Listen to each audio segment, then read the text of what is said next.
Hi, welcome to the Terminal Exchange, the official podcast of Nussbaum Transportation, where we explore key issues and compelling stories in the trucking industry. I'm your host, Saige Anderson, and you're listening to episode 90, Fine Dining and Classic Architecture with Chris Larsen. Chris Larsen is going to take you on a mouth-watering experience of fine dining restaurants across the U.S. He's also going to talk about must-see church architecture attractions. So get ready. He's sure to keep you on your toes and most definitely out of your comfort zone. Here it is, the featured exchange.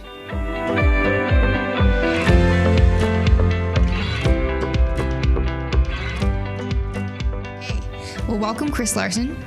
Hello. Today is going to be, I think, super exciting because it's probably going to be a little bit different than some other terminal exchanges. I think we're going to find out a lot of interesting information. A lot of maybe mouth-watering information. Yeah, you could say that. Yeah. To start off with, Chris, how long have you been at Nussbaum? August 26th of this year, I will be here 10 years. 10 years. Yeah, okay. Yeah. And do you regret any of those years? No. I will say this. This is the only trucking company that I've worked for that's usually a company that I've worked for before. In the first year, I'll utter the words, I need to find something different. I need to quit. And that thought's never even crossed my mind here. Okay. I actually was one time thinking about going to another company only because they had a dedicated operation right out of Ottawa where I live. Okay. And the time Maya was my driver manager, and I called her and she started crying. Well, no, believe it or not, I actually started crying. Oh. I said, I need to think about this. And then I called her back later and I said, I changed my mind. I want to stay. Okay. Yeah. So. Yeah. Sometimes, I don't know, being put in that situation to determine whether or not you're going to leave or stay, like it puts you in a really sweet spot because you realize how much you really love where you are. Exactly. So, yeah. And Chris, if you could describe yourself in 3 words, let's hear it. Okay. Well, I'll say I'm blunt. Okay. If you ask if Brent Nussbaum or the whole management said, Chris, we're thinking about doing this, what do you think of it?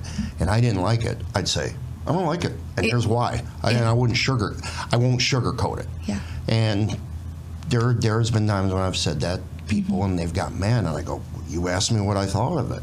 Yeah. I'm not going to sugarcoat it for you. I'm going to tell you what exactly I think of it and why. I'm not just going to say, well, I think this is dumb. I'm going to say why. Yeah. I would say comfortable in the sense that I'm on the road and I have no problem going to a restaurant by myself. I have no problem going to visit a place by myself. Where when my mom was alive, God rest her soul, she would say, oh, I don't feel good, go ahead and go. And I'd be like, I don't want to go by myself. And now I'm kind of like, I'm going. Yeah. Yeah. And I would say caring. I do care. Yeah. I do care. I may be blunt, but I do care. Yeah. And I try to help people. Yeah. Whenever I can. Yeah. Well, I asked a few people that you know pretty well at Nussbaum, and oh boy. they said Chris is actually a very big teddy bear. So. Okay, Facebook friends, you heard that. So. Any examples of just, like, I don't know, situations that just you're a big teddy bear in, or just things that... Well, my wonderful girlfriend, Mariana, I'll just surprise her with a gift. Okay. And then I'll be like talking to her on the phone, and I'll just say, oh, by the way, I'll just spring it on her. By the way, you got this. And she'll be like, what?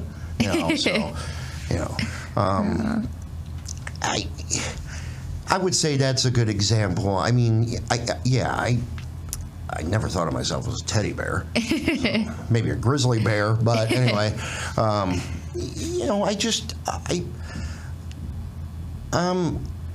easy to. I guess I would say I'm easy to go along with. Sure.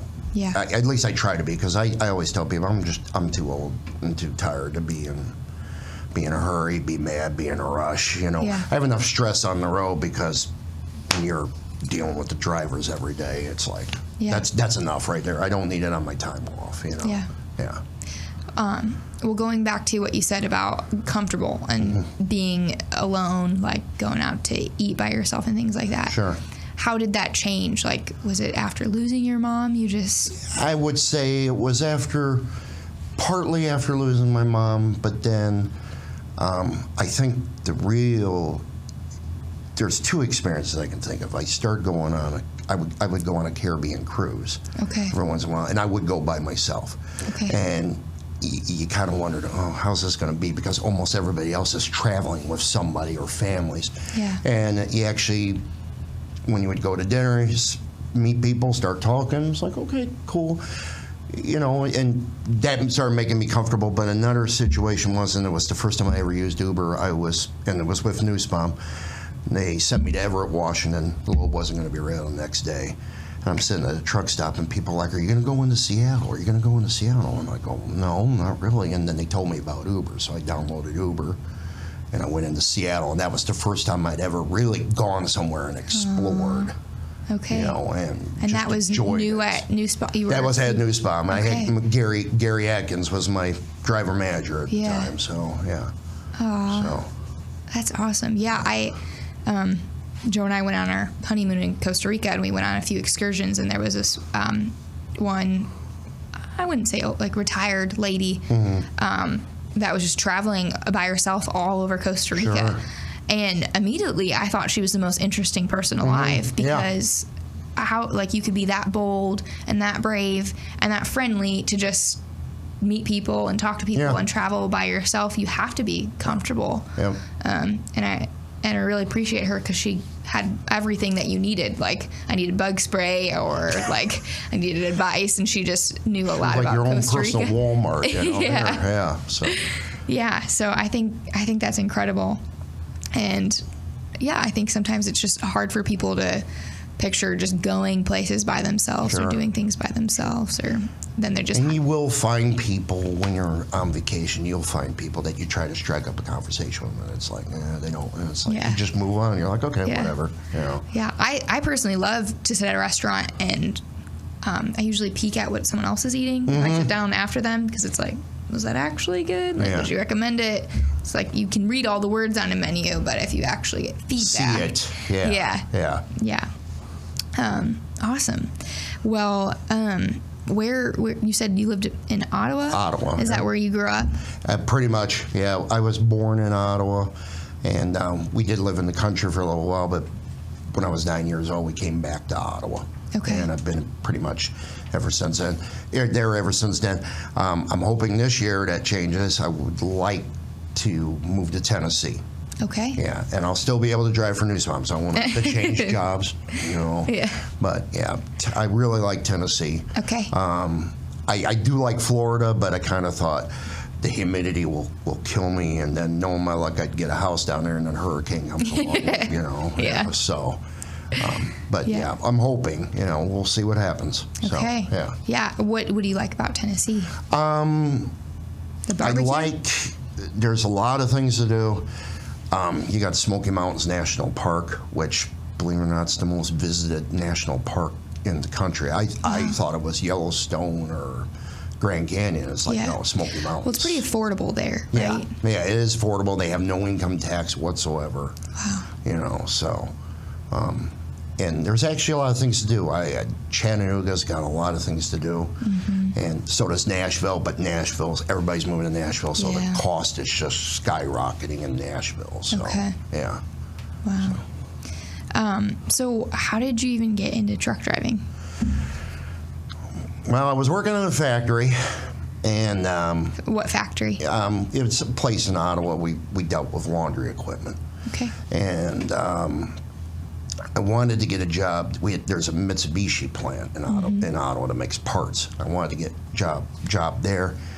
They have a very strenuous interview process, like 6 steps, kind of like what you do for driver if you want to get hired on Walmart. And at any step, they can just say, we're not interested. I went for the initial interview and never heard from them again.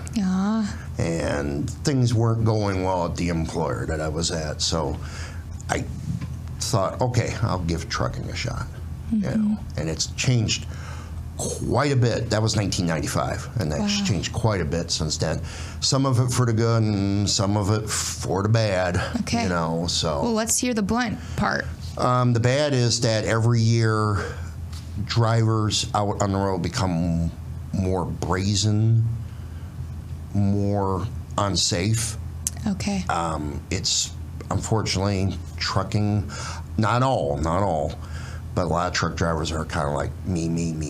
They don't think about it. Anybody else will complain about what the people in cars do, and then you'll see a truck driver do it too, and you'll be like, you know. Yeah. I'm still old school. If a truck passes me, I'll flash them lights, tell them it's clear to come over. Nobody says thank you. You know. How would they say thank you? They'll either put their flashers on for like 3 flashes, or if it's nighttime, they hit the marker interrupt, and that'll turn the lights on the trailer on and off to say thank you. Nobody does that. And one of the most annoying and unsafe things, and I don't know how this started. I don't know if it's being taught in schools or whatever it is. Because if it's being taught in schools, I'd have some choice words for the instructors. Is you will have a semi truck, which could be 80,000 pounds, sitting on a shoulder, like Saige out here on 39. You got traffic going by 70, 75 miles an hour. And instead of running down the shoulder to build up speed before he pulls out, he'll just pull out from a dead stop. So he's pulling out with no speed built up in front of traffic that's going 70, 75, 80. You know, and it's like, this it honestly never used to happen. Yeah. I never saw trucks doing this. And then the last few years, it's just become like an epidemic. You know. Yeah, so, it almost needs like a word for it. Yeah. We'll leave those words out of this a dead podcast. start or something. Yeah, just from a dead stop. Just from a dead stop. I had a guy argue with me one time. He said, well, I'm not allowed to run down the shoulder and build up speed. I said, where's that law at? And this was in Georgia. I said, I guarantee if you pull out in front of traffic and you cause an accident, the first thing the state trooper is going to ask you, you knew it wasn't clear. Why'd you pull out? And if you tell him, well, I'm not allowed to run down the shoulder and build up speed, he's going to say, where's that law at? Show me that. Yeah. And then he's going to ticket you. Yeah. Yeah. Wow. But you said some things have improved too. I think, well, the equipment has really improved. Sure. Because Freightliners used to be called freight shakers. Even if it was a brand new truck, you'd shut the door and everything rattled. Oh, no. Yeah. And that's not a joke. That's not a joke. And now the trucks now, you just shut the door. You shut the door and like, solid. It just, you know. Wow. Yeah. They've come a long way. Okay. You know, and the clutch, the no physical clutch automatic has just spoiled me. Okay. Yeah, I've jokingly said I should amputate my left foot because I really don't need it anymore. You know, so I couldn't go. I know how to drive a stick, but if I ever went back to a stick, I'd be like, oh. Because it's just a lot of work. Like, no, especially in traffic, because you're like this all the time, you know. Yeah. So. Yeah. Yeah. Wow. Okay.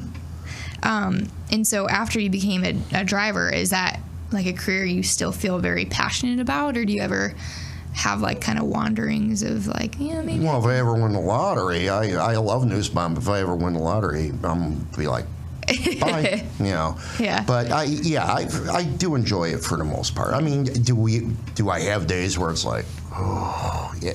Of course. Yeah. Yeah, I think if some guy says, oh, all my days are great out here, I'd be like, you're a liar. There's no way you have great days. Every day is great out here. Yeah. You know? But being a driver gives you the opportunity, I think, for 2 different things. Okay. One is your food, your love for fine dining. Okay. Right? Right. And then also your love for church architecture. So you want to explain a little bit those things? Okay, well, for the longest time when I was out on the road, I was like, I never really went anything. I mean, Popeyes would be, Burger King, or a truck stop restaurant. Yeah. I would say kind of in 2016 when I went to Seattle, that kind of opened up my eyes to really going, wow, all this stuff to do here. And what have I been missing out on? And I went to a seafood restaurant at Pike Place Market. So that was kind of, but even after that, I didn't do it that much. And then I give credit to Ruth's Chris Steakhouse in downtown St. Louis. I went there in early May of 2018. Okay. And never had been in Ruth's Chris. And I sat down in the bar, and there was a bartender there, very nice gentleman, very soft-spoken gentleman, very professional. His name was Joey. Okay. And he just, the level of service, the quality of the meat, the drinks, the atmosphere, it was like, wow. And it just kind of got me hooked on, what have I been missing out on? So now when I go places, I'll get on Google and I'll be like, okay, what's here? And I try to pick out a place, you know. Yeah. And I have a list. I actually have a list of my favorite restaurant in every state that I've been to, that I've had a chance to go to. Yeah. And I have 2 in Canada. I know we don't go to Canada, but if anybody ever gets up there, I can give recommendations for that. Yeah. You know, so that, and just going in and experiencing what cities have to offer. You know, this past weekend I was in Kansas City, Missouri. Yeah. And I would highly recommend people go there. I mean, the first thing you get, Kansas City, Missouri. And I'm like, but there's so much to do. There's so much to see. The food, especially exceptional barbecue in Kansas City. I mean, they're well known for barbecue. And the nightlife. Up in downtown, they have a thing called the Power and Light District, and it's just bars and clubs, and they have a big T-Mobile arena up there and everything. It's just, you could go there, I don't care how many times you go there, you'd never be bored. Okay. Yeah, and, you know, it's a fantastic place to visit. It's in my top 5 list of cities I really enjoy being in. Yeah. So how do you get around if you're going to like a nice restaurant? Like I'll use Uber. Okay, so you park your truck at a truck stop. stop. I park my truck at a truck stop, you know, a safe, secure spot, you know, and I'll use Uber or Lyft, you know, and do that. So, and if they're close together, I'll walk. Sure. But if there's any kind of distance, I'll grab an Uber. Yeah. So what did you have last night for dinner? Oh, I went to Biaggi's. Okay. Yeah, and I had the sherry tomato soup, and then I had the garlic shrimp oregano, which is like angel hair pasta, garlic, different sauces, shrimp. Yeah. You know, and I checked on my Google timeline, and I've visited Biaggi's 35 times. Wow. Since the first time I ever went there, I've been there 35 times. So does Google just keep track of that? Like if you just yeah. So anybody that sits there and says they don't listen to you, yes, they do listen to you. You know, I've been talking to my girlfriend about stuff, and all of a sudden on Facebook, you'll see ads. I'll be like, wait a minute. I didn't search for this, you know. Yeah. So, but yeah, you just go back. There's a thing you can go. It's manage your timeline, and you'll go in there and you can click on restaurants, and it'll tell you when you were there, when I was there, and how many times you visited. Wow. You know. So, what do you think is your most visited restaurant? Well, unfortunately, it's not there anymore, and it was in Ottawa. Okay. And it was called Corner 230, or C230 for short. Okay. And I'm going to give a shout out to the people that worked there, like Ashley and Nicole and Claire and the owner, Jess. And unfortunately closed down September of last year, end of September last year. I got to go in there a couple times in September before they closed. But according to Google, I've been there 197 times. Wow. Yeah. And did you have like a one type of meal you typically got? Or? It was, you know, they just had like an American menu, but it was nice dishes on there. I will say the chicken pesto pasta was probably my most popular dish there. Yeah. Yeah. Yeah. So when you go to a restaurant, how do you know that there's like good service versus poor service? Like what is? Well, a lot of times you're not going to find out till you get there. Yeah. You know, but I will read reviews. You know, and if a place has like a 4.2 out of 5, I might go, okay, what's going on here? But sometimes you'll read the reviews and it's like, this is the most ridiculous bad review I ever read. You know. Yeah. You know, I didn't get, my glass was half full, and the server didn't get over to me for a whole 2 minutes to fill it up. So I gave this place 1 star. And it's like, okay. Yeah. God forbid they were busy. Yeah. You know.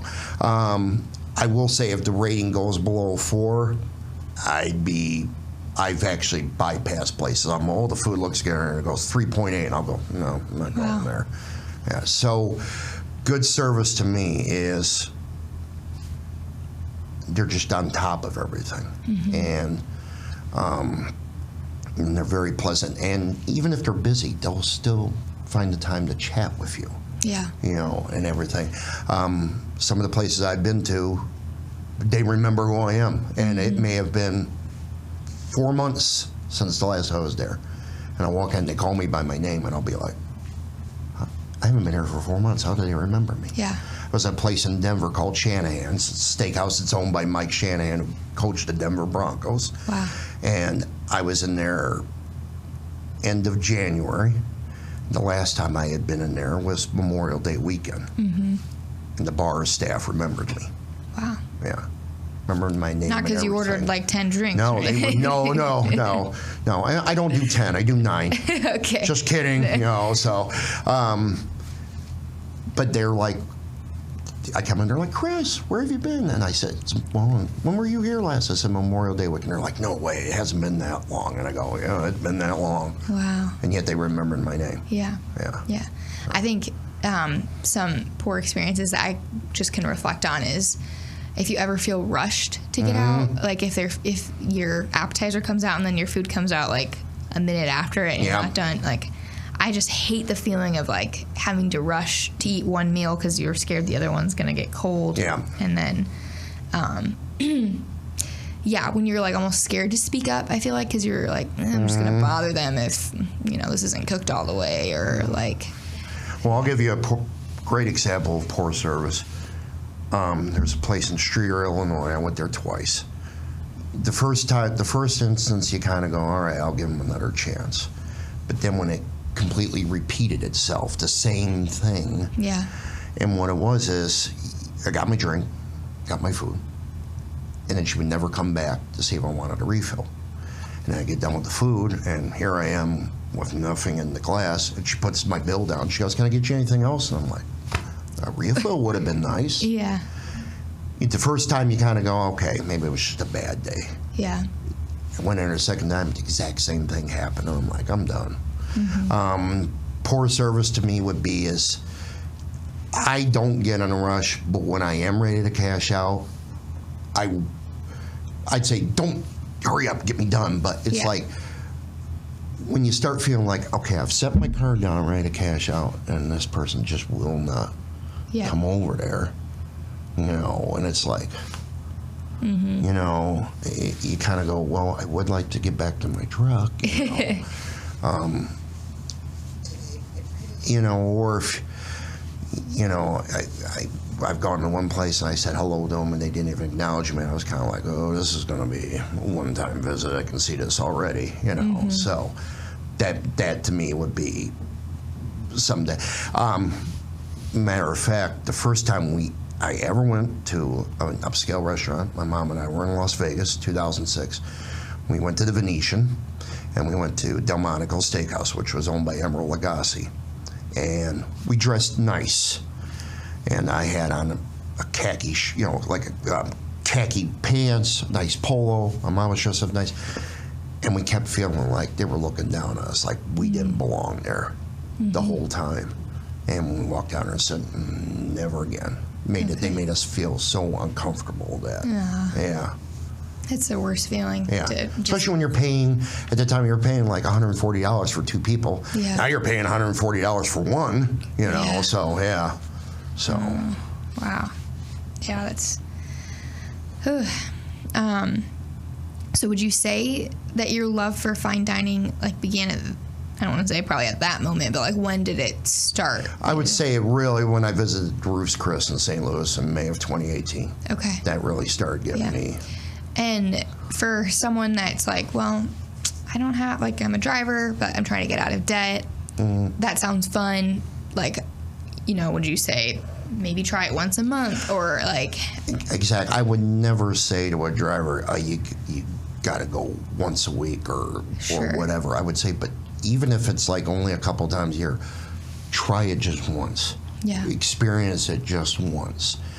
Because you might say, well, I could have a steak dinner anywhere, but go to an upscale place and just experience a different level, different level of the food, the service, the atmosphere, and all that. Yeah. And if anybody thinks, oh my God, I got to dress up for these places, if you go in with a nice button-up shirt and nice shoes and a pair of blue jeans, nobody says anything to you. Yep. Yeah. Yeah. Any suggestions? I mean, people are driving all over the place, but if you could pick like a few restaurants that you'd say, try these to start off. I got a top five. Top five. And I did struggle with this because I didn't want to get too many in one category. Sure. I do find myself eating mostly like steak, seafood, or Italian. So I tried to pick from there. Okay. So, and I did put them in order from 1 to 5. That doesn't mean that number 5 is not as good as number 1. Sure. But I just have ones where it's kind of like, this is the one that I really. So my number 1 pick has to be Shanahan Steakhouse in Denver. Okay. That's in the Tech Center district. So you would definitely have to take an Uber down there because it's south of downtown. Yeah. So when you're there, what load are you delivering? I'm usually going to Caterpillar. Okay. We're doing our Caterpillar run, and usually when I do go there, I'm on a 34. Okay. Yeah, and what I'll do is I'll park over because we do haul out a Denver mattress. They have a huge drop lot in the back. I just park there and nobody says anything. Okay. Because I'm more likely to find a parking spot there than I am at the truck stops in Denver. Sure. Know. But that would be number 1. Okay. Number 2 would be Jack Stack Barbecue, Freight House. That's the original location, downtown Kansas City. Okay. If you've never had Kansas City barbecue, you have to.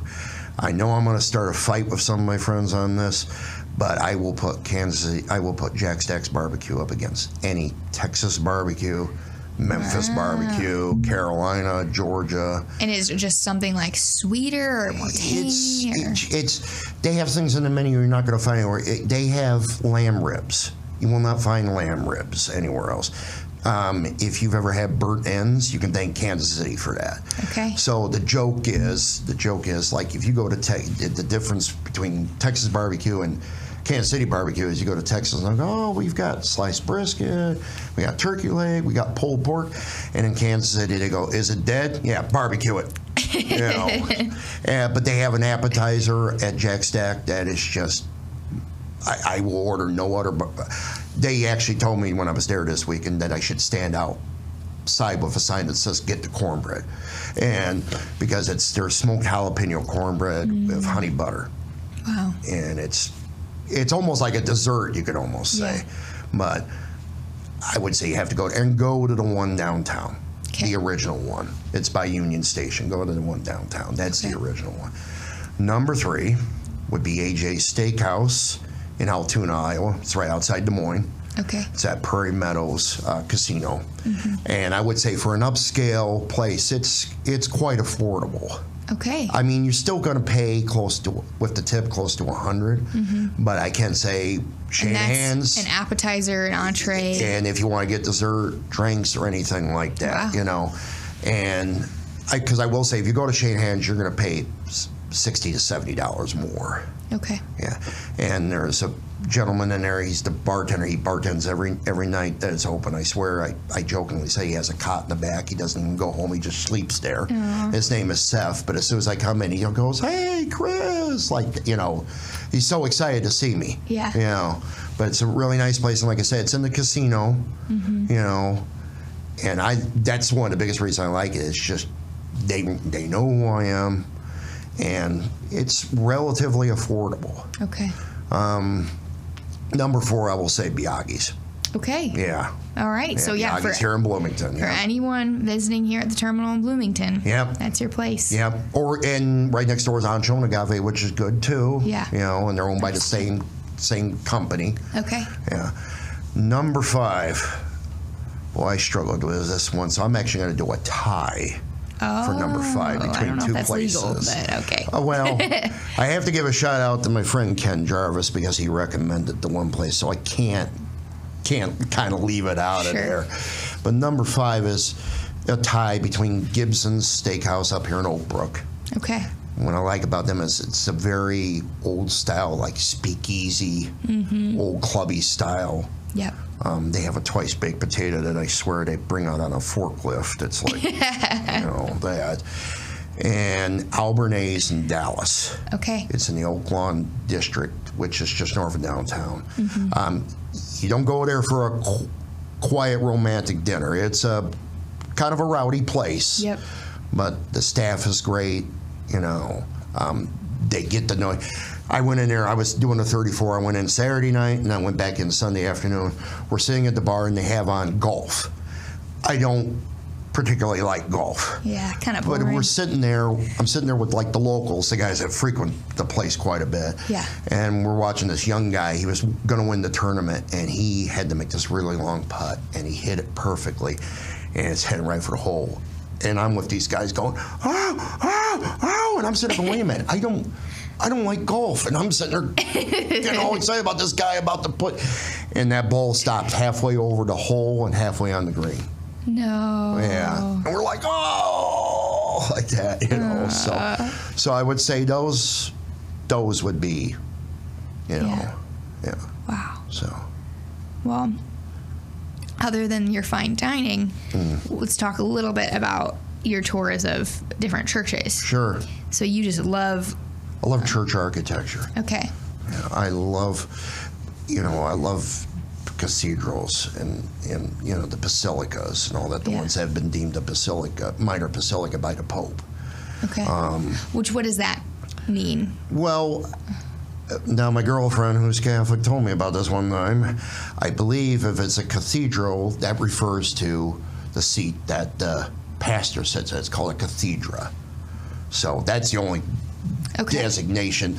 And then a basilica is the step above a cathedral. Okay. But the Pope has to give it that designation. So the Pope would go to a basilica, but he wouldn't go to a cathedral? Oh, no, he would go to a cathedral. Okay. But then he could pick which one that he would, raise to the level of minor basilica. Okay. So because then you have the four major basilicas, which are all in Rome, like St. Peter's and Basilica and all that. And then ones like the Cathedral Basilica in St. Louis, that's a minor basilica. Notre Dame in Montreal, that's a minor basilica. Okay. So. And where did your love for the architecture start? I would say just doing a Google search. Probably the first time I ever visited one. I visited the Cathedral of the Madeleine in Salt Lake City. Okay. And I just walked in and I was like, whoa, Yeah. What is it?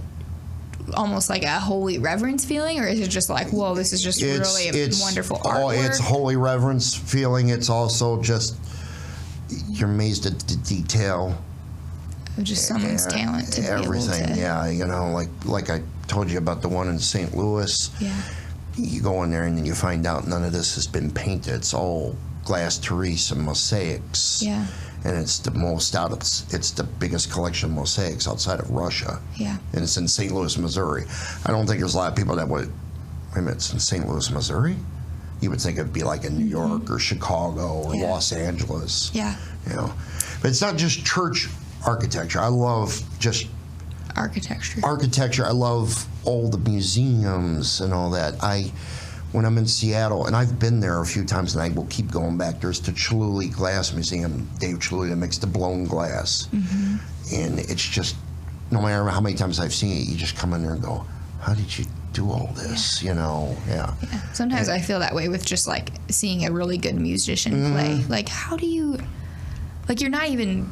Like, I went to a violin recital, and they're not even, like, looking at it. They're just, like, moving with it, and it's just like, how do you have that talent? It's funny that you brought it up, because when my mom and I went to Vegas in 2006, we went and saw Lance Burton, master magician. Okay. And he was performing at the Monte Carlo. He's from Kentucky. And I know magic is all deception and all that, but I would dare anybody to tell me how he was doing the things that he was doing up there. Yeah. Yeah. Like... sawed a woman in half? No, he doesn't do like the big things like David Copperfield that was, I'm going to make a city disappear. Sure you do, yeah.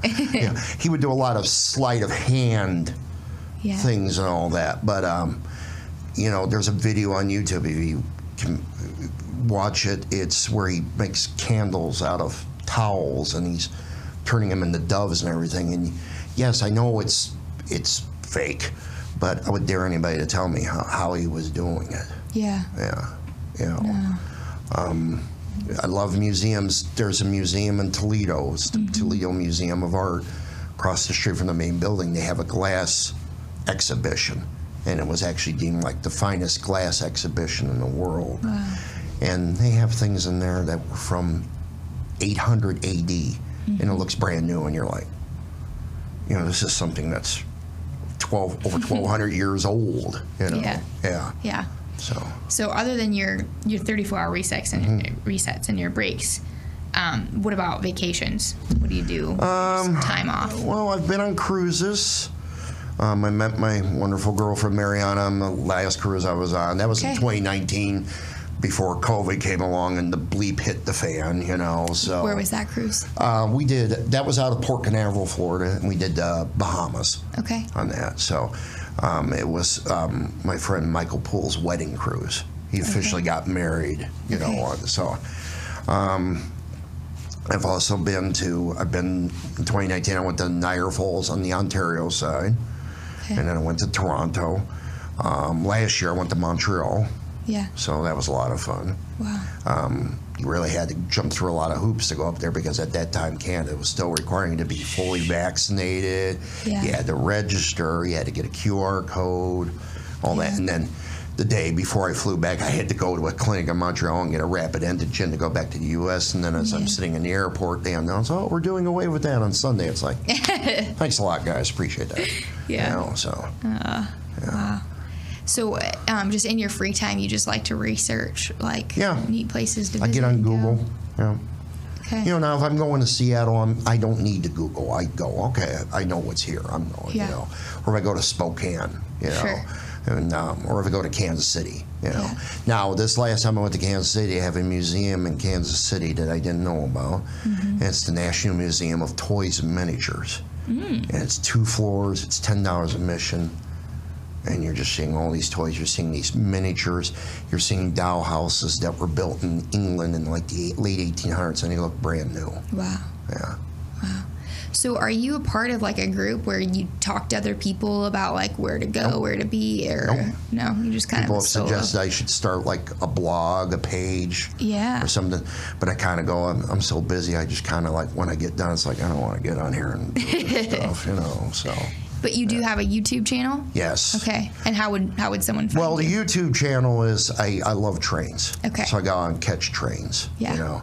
And there's been times, like I tell my girlfriend, I'll tell my friends, I'm standing there with my phone and my gimbal, and here comes the freight train, and they go by so fast that I'm like leaning back, like, it's just the force of the train going by. And that's if anybody wants to find it, it's Chris's Rail Fanning Adventures. Okay. Yeah. If somebody else has copied me, it ain't me. So, okay. Yeah. So. But you said you got some Facebook friends maybe that just like to follow where you're going. I do share my adventures on my personal Facebook page. Okay. I do put that on there. Yeah. So. Well, neat. Anything else that you just want to add or talk about? Okay. Or passionate about? One thing I didn't include a seafood restaurant after I said I wanted to put seafood. I would recommend if you're in Spokane, go to Anthony's. It's Anthony's at Spokane Falls. Okay. When the weather's really nice, they open up the patio, and it overlooks the Spokane River, where you got the Spokane Falls. It's not Niagara Falls, but it's not trying to be Niagara Falls, but it's still pretty cool to see. Yeah. They got really good seafood. Okay. They're kind of a small upscale chain. They have a few locations and all that. Yeah. I got to give a shout out to Ottawa because we have some really good restaurants there. Now, I would recommend to my friends who go up there, you start a car service because you're not going to really find Uber or Lyft in a town of 20,000 people. Okay. But we've got Red Dog Grill, we've got Court Street Pub, we got the Beach House, which is seafood. We got Bash, which is burger and sushi house. Hello, Cody, Chanel, Abby. I'm starving after all this. So now you need to come to Ottawa and try them out. Yeah. We have Casa Mia. You know, we had C230, which unfortunately is, gone. Yeah. But my friends that work there now, Claire is now at Red Dog Grill, and Nicole and Ashley are at Court Street Pub. Jess moved to Florida. I'm not jealous at all. So, well, Florida's too humid, too many hurricanes, right? Yeah. For long term. Yeah. I just laugh when people be in Florida going, oh my God, it's in the 50s down here, I'm freezing. Yeah, okay. Come up here, guys. I think it's 50 today, maybe. Yeah, come up here, guys. Yeah. We'll show you freezing. Yeah. Yeah. Well, neat. Well, yeah, I just wanted to say that out of anyone that I asked about you, they just had wonderful things to say. Well, I appreciate that. Kevin wanted to say go Packers, I think. Yeah. Yeah, and the Aaron Rodgers prima donna story is still continuing. And I think Maya thinks that you could definitely have a job as a food critic, which I think we would all agree. Yeah, Gordon Ramsay, eat your heart out. So, yeah. Yeah, so thank you so much. Oh, thank you. For being and you know what's so funny is you guys gave me this bottle of water. I didn't touch it once. Yeah. Okay, here. I'll tell you what. It's more for looks or like a safety. Right. Here, I'll make it. So for anyone wondering, there was a lot of restaurants that you talked about. So we will make sure to include them in the show notes. Sure. So that way you know where to go. Yeah. So and feel free to ask me. Reach out to me. Yep. I'm on Facebook. Yeah. Send me a message. Or if you run into me, say, hey, what would you recommend? I'll tell you. I have no problem saying it. Yeah. And again, I would never expect a driver to say, oh, yeah, I'm going to run in here and do this and do this. But do it once. Don't sit. If you're doing a 34-hour restart and you can do it, don't sit at the truck stop. Get out and explore. You'd be amazed what you'll find in these cities. Yeah. And maybe you run into a few grumpy people, but otherwise, sometimes there's some really nice, friendly people. Yes, there is. So. Yes. All right. Yeah. Well, thank you so much, No, Chris. thank you. I appreciate it. Hi, this is Lisa from Recruiting at Newspawn, and I'd love to answer any questions you have about driving with us. Give us a call at 309-268-1199 or visit newspawnjobs.com. Talk to you soon.